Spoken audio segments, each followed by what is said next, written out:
Now, in the past, many tyrants and governments wanted to do it, but nobody understood biology well enough. And nobody had enough computing power and data to hack millions of people. Neither the Gestapo nor the KGB could do it. But soon, at least some corporations and governments will be able to systematically hack all the people. We humans should get used to the idea that we are no longer mysterious souls. We are now hackable animals. Data might enable human elites to do something even more radical than just build digital dictatorships.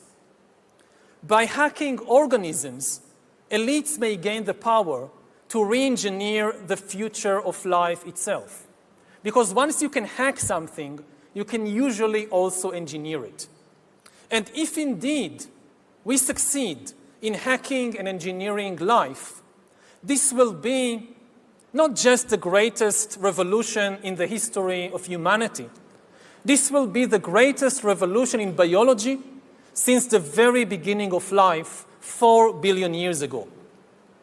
For 4 billion years, nothing fundamental changed in the basic rules of the game of life. All of life, for 4 billion years, dinosaurs, amoebas, tomatoes, humans, all of life was subject to the laws of natural selection and to the laws of organic biochemistry. But this is now about to change. Science is replacing evolution by natural selection with evolution by intelligent design. Not the intelligent design of some god above the clouds, but our intelligent design and the intelligent design of our clouds, the IBM cloud, the Microsoft cloud. These are the new driving forces of evolution. And at the same time, science may enable life, after being confined for 4 billion years to the limited realm of organic compounds, science may enable life to break out into the inorganic realm.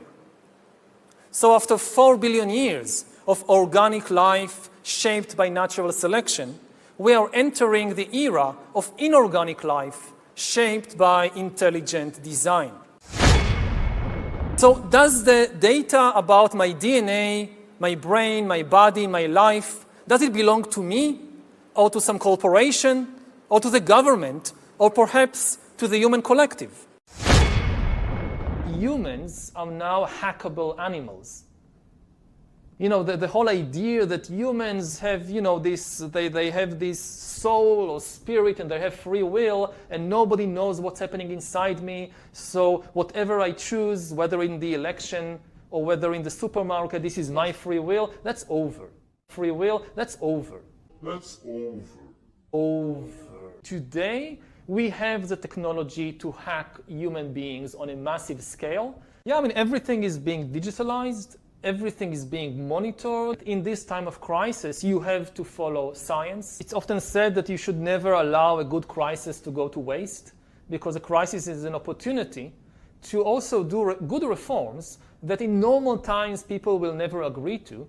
But in a crisis, you see, we have no chance. So let's do it. Vaccine won't help us go to the the vaccine test, of course. will help us, of course. It will make things, you know, more manageable. Surveillance. People could look back in 100 years and identify the coronavirus epidemic as the moment when a new regime of surveillance took over, especially surveillance under the skin, which I think is maybe the most important development of the 21st century, is this ability to hack human beings, to go under the skin, collect biometric data, analyze it, and understand people better than they understand themselves. This, I believe, is maybe the most important event of the 21st century.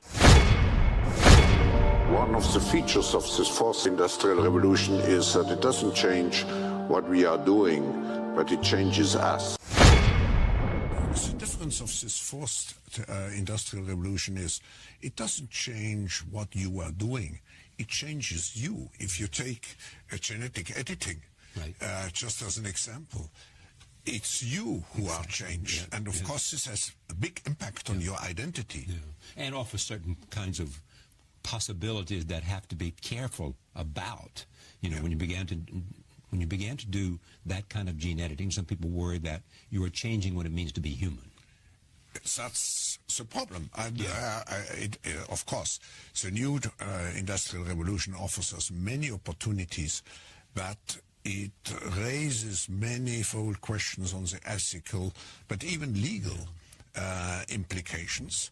And we have to be prepared for it, and that's what we want to do in Davos next year. Talk about technology and how the ways it can be deployed, you know, that contribute to growth rather than exacerbate unemployment. How will that implement itself? It's a big question mark, because there is a fear that technology, robots, just to take one you gain element, productivity from machines. Exactly, and it replaces maybe the workforce or jobs faster than we can replace them with new jobs. Not everybody can be a robot polisher and so on, so there will be new jobs.